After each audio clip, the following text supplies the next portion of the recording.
Shalom, my brothers and sisters. This brother Amas. And we're going to get into this call to action. But before we really dive in, we got to make this preface right now. You so-called blacks, Hispanics, and Native American brothers and sisters, you are God's chosen people. And you are the Israelites that the Bible speaks about. You are the true Jews of this world. It cannot be debunked. I don't care what anybody says. It's been historically proven. It's been historically documented. It's all the truth is there. So you so-called blacks, Hispanics, and Native American brothers and sisters, you are God's chosen people. So stop selling yourself short with all this foolishness. Stop getting confused about what the world is doing. With the so-called white man, with the so-called Arab man, with the so-called Chinese man. Stop getting confused at what they're doing. Okay? Understand what the Bible is dealing with. Look, we've been in the news. We've been pleading our case as to, Black Lives Matter. Oh, our life matters. Our lives need to matter to us. Okay? Because we got specific laws, statutes, and commandments given to us according to the Most High and in the Bible that we must follow. Now, why are you saying that, Amos? Like, this Bible's a white man's book. It's not. It's not. See, we give the Caucasian race too much credit for the things that we are and how we operate. We got to stop doing that. Because, in the same breath, I ask you, who created the math, the sciences, the philosophies, and who taught the Caucasian how to bath? Y'all would say the so-called blacks. So with that being said, how do they invent something or create something that was already there? Just like we know that Christopher Columbus did not discover America, because how do you discover something that was already here?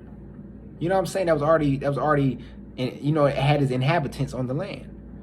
So we got to get out of that preface in that conscious, in that foolishness that we have, giving the white folks too much credit. But it's on us because we're choosing to do wrong, so we constantly going to get dealt with. But now here's another premise too. This is why we got to understand. Christ is black. Christ is black. And why do I say, why is that important? The image is nothing. But we've been taught that in the church, but it means something. Because the most powerful image in the whole entire history of the planet is the image of Christ. It's the image of Christ. And since that Christ is a white man, falsely a white man, subconsciously and consciously, we look at the white folks as a superior race, that they cannot do no harm. Even though they can kill us, the broad daylight, do anything to us, we'll be more forgiving to them as the other nation than to be forgiving of our own parents or our own siblings or our own blood when they apologize. You know what I'm saying? So that really messes us up. So that image of Christ is really key to understand that Christ is black, according to Revelations chapter 1, verse 14 and 15. And let's deal with two distinctions right here. It described Christ, the black Messiah, with woolly hair. Now you got to think, what type of hair textures exist throughout the world? You got straight hair and you got woolly hair. That's the kinky. That's the kinky hair, the quote unquote what we would call nappy. But it's not nappy, it's woolly, it's kinky. And who has that type of hair? So-called blacks, Hispanics, and Native American brothers and sisters. So now let's deal with the second premise. Second, according to the scriptures, Revelation chapter 1, verse 14 and 15, that Christ has skin of brass that burned unto the furnace. So when you burn, brass is already a type of brown, but when you burn it, it gets black, it gets dark. Wow. Who has that type of skin texture in this world? Not the Caucasian, us so-called blacks, Hispanics, and Native American brothers and sisters.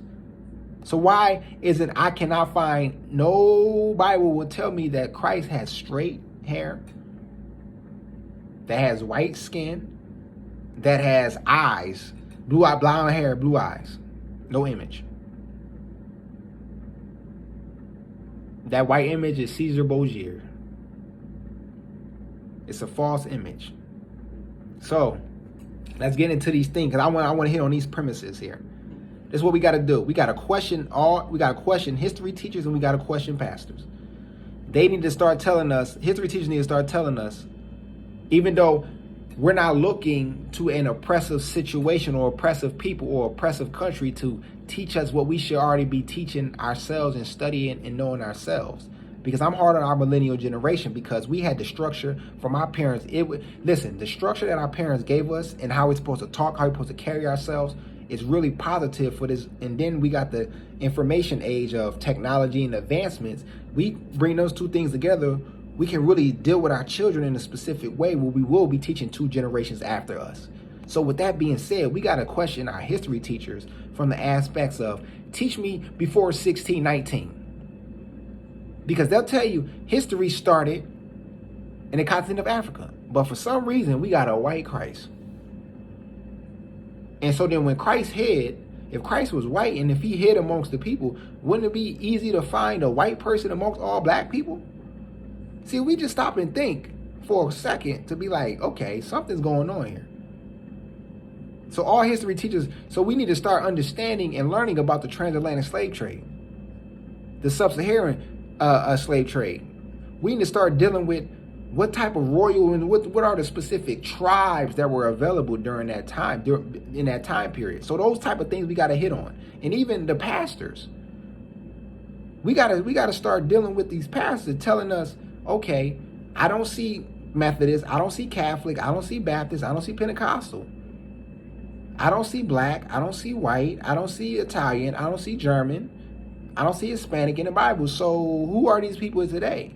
Because if these people that's in the Bible don't exist today, then we need to throw the whole Bible out. You know what I'm saying? But we can't. Because these people today, the names were not the names that they are given today.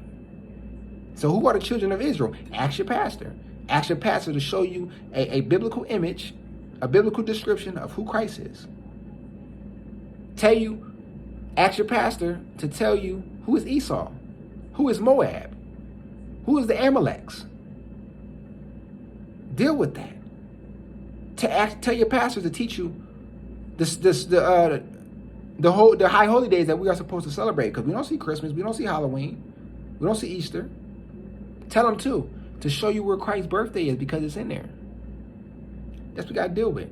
So then there's three things that I want y'all to specifically understand and research here. This is your homework. Freedom of Information Act, ladies and gentlemen. Get with it. That's how I know this information that I know. That's how a lot of the folks know the information that they know. The Freedom of Information Act is a great resource for us to obtain documentation from specific entities within this United States of America in order to learn more, to pull back the layers of this onion. It's overwhelming, but look it up, the Freedom of Information Act. Also, because that Freedom of Information Act is going to open so many doors to put the piece together. And even what you should do is you should start looking at the specific executive orders that these presidents have started as signed into office. You can even start from George Bush, the son Bush, on to Trump. But really look at the executive orders. But the Freedom of Information Act, ladies and gentlemen, it's a key tool for us to use. Now let's take that point. Now, this is what I wanted to touch on too, because I see, we're complaining about reparations. Listen, they're not giving us reparations, ladies and gentlemen. It's not happening. It's not happening. It's not. It's not. It's not. Get over yourself. No matter how many proposals they give, that is not. Our reparations is turning back to our true heritage, because then we will be understanding that we are truly in our rulership. But look up Special Order 15. Special Order 15. It's happened after the Civil War. The so-called blacks, the slaves, was given those 40 acres and a mule, right? We might ask, what happened to the 40 acres and a mule? We was given to that 40 acres and a mule, and then, because the Union beat won over the Confederates, so the slaves were given that territory that the Union had conquered. And what happened was this. See, this is how you got to understand white supremacy. The Confederate soldiers that lost in battle, they started to complain. They was like, how do they get land over us and this and that? So although, just like happens today, although we fought slaves, so-called blacks, Hispanics, Native Americans, we fought in a war that had nothing to do with us. We were not giving any incentive for doing so. Instead, this is where that Special Order 15 came into play. Special Order 15 said, we're going to take this land from the slaves and we're going to give it to our Confederate, quote unquote, white counterparts. See, that was a true white on white crime right there. The Union versus the Confederate. That's true white on white crime. But we said, okay, even though you guys fought for the Union, even though you slaves fought for us, even though we're fighting against the Confederate, they still our people. So we're going to give them land instead of y'all. So that's when Special Order 15 came in and just pushed us out the picture and gave the Confederate soldiers the land that we were on. All because they complained. Isn't that like that today? We go over to fight wars in Iraq, the Gulf War, the Afghanistan War, Vietnam, all that, but come back to a country that will take our house, take our cars, give us minimum wage. See that there's nothing new under the sun. See, it's the same spirits. It's just different. It's a different time. It's the same spirits.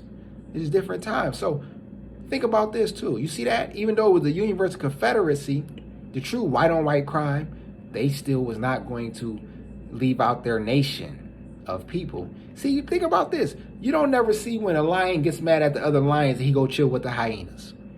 You don't ever see an elephant when he get mad at the elephants chill with the lions, chill with the giraffes. So why is it that when we get mad at each other, we gonna want to go and deal with every other nation but our own, and get smacked in the face, get punched in the face, then we're like, damn, why y'all hit me? Because you're not supposed to be there. We're not supposed to be there. You know what I'm saying? Every nation gets that but us. So it's time to wake up. So like the Freedom of Information Act, look it up. You know, deal with that. You can request documentation that can open the door for a lot of the ignorance that we see in this country. But you gotta want to do it. You gotta want to push the issue. Special Order 15. That's why we ain't getting reparations. We not getting this stuff. And okay, the Miranda rights. Think about it. Even though that law does not apply, but people try to use that. But think about this. You have the right to remain silent. Anything you say can and will be used against you in a court of law. So let's break that down a little slower. You have the right to remain silent. That means you can be quiet if you want to. Anything. We know what anything says. Don't matter if you telling the truth or not. Anything you say can, that means, it's a possibility. And will, that means it's a possibility, but it is going to be used against you in what? In a court of law. Wow. So think about this. If we walking down the street or we get stopped and pulled over, and I tell the truth, where y'all going? The cops ask, oh man, I'm going down, my house is about 3 blocks away, I'm going around the corner. They can simply say, yo, they can use that against us and will. Well, we had a car from there, so I want to search you and other measures that happen. That law is right there is telling us what's going to happen. So like we got to stop and think. So-called blacks, Hispanics, Native Americans. See, look, I'm only dealing with us because I don't care about anybody else. Okay? I dare to say that. See, I'm not going to compromise my people for the benefit of anything. Okay? I'm not going to sell out my people to get pleasure from another race. It's not going to happen. I deal with peace, but I understand the foolishness and the trifling and the intellectual masturbation that goes on. Okay?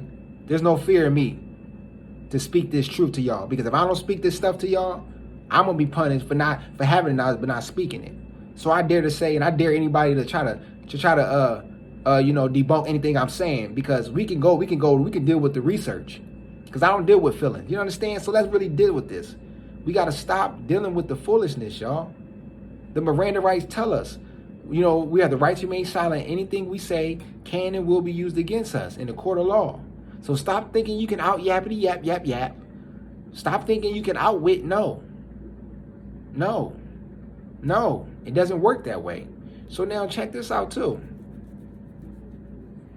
Because, a lot of times, like I said, we deal with the things that happen with us. We want to deal with every other nation but ourselves. And we gotta lay down that thinking process. We got to get back to who we are. We have to study. We got to study. That's why I said that Freedom of Information Act is going to be so important for us, because it's going to help us understand a little bit more of what is going on in the world that we don't already know. You can literally get documentation that the government has and read it and have it. But I caution you, don't get it ignorantly. get it with the understanding of there's a responsibility that you have with it. And I'm going to leave it at that. There's a responsibility that you have with it. And the responsibility is twofold. Because guess what? Too much is given, much is required. And so, ladies and gentlemen, with that, I just wanted to be pretty brief. Oh, let me leave y'all with this. This is how we know. See, we're waking up. So-called Blacks, Hispanics, and Native Americans, we're waking up. See, it's good when we're dancing. It's good when we're acting a movie and buck dancing, doing all the sports. But once we start standing flat-footed and be able to speak truth to power, that's when it becomes the issue. Because that's all it is. There's no violence or no hate speech. We're just trying to get the people back to where they are and who they're supposed to be. You so-called Blacks, Hispanics, Native Americans, trying to get y'all back to where y'all supposed to be. In rulership. Anything else besides that is settling. When you try to dress and act like these white folks, you're settling. When you disrespect and kill one another, you settling. When you're not taking care of your family, raising your kids, you settling. You understand? Stop playing games, y'all. Listen. I love y'all. And guess what? The so-called Blacks, Hispanics, Native American, my brothers and sisters, y'all are the true children of Israel. Y'all are God's chosen people. This ain't no motivational speech. This is for me to really let y'all know. Wake up. Wake up. Wake up. Now listen, with that, my brothers and sisters, I say shalom.